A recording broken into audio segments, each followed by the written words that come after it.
Јавното обвинителство по повеќе од 8 месеци не може да го состави обвинението за убиството на 28-годишниот скопјанец Мартин Јанушев, кој беше застрелан пред неговиот дом во скопската населба Аеродром.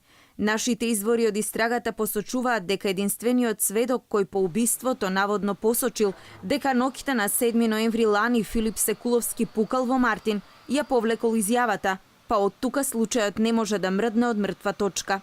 Од јавното обвинителство за Алфа прецизно не одговорија до каде е постапката и зошто се уште нема обвинителен предлог, кога истражните органи тврдат дека случајот бил разрешен, со тоа што идентитетот на убиецот е познат, без разлика што тој е во бегство. Во основното јавно обвинителство Скопје се постапува по кривичната пријава. Во истражна постапка се превземаат во континуитет дејствија за да се утврдат факти. Испитани се сведоци и законските застапници на оштетениот. Осомничениот е се уште недостапен на органите на прогонот.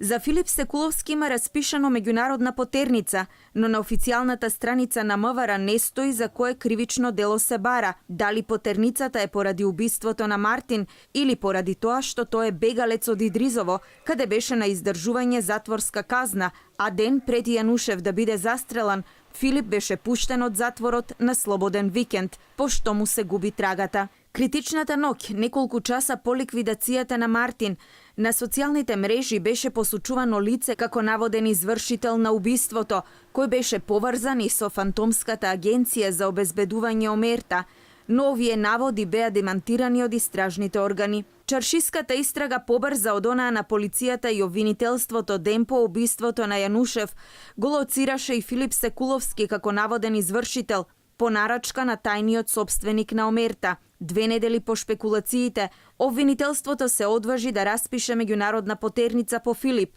до ден денеска, но никако да докаже дека токму Секуловски критичниот 7 ноември го повлекол орозот на пиштолот, нишанејки во Мартин.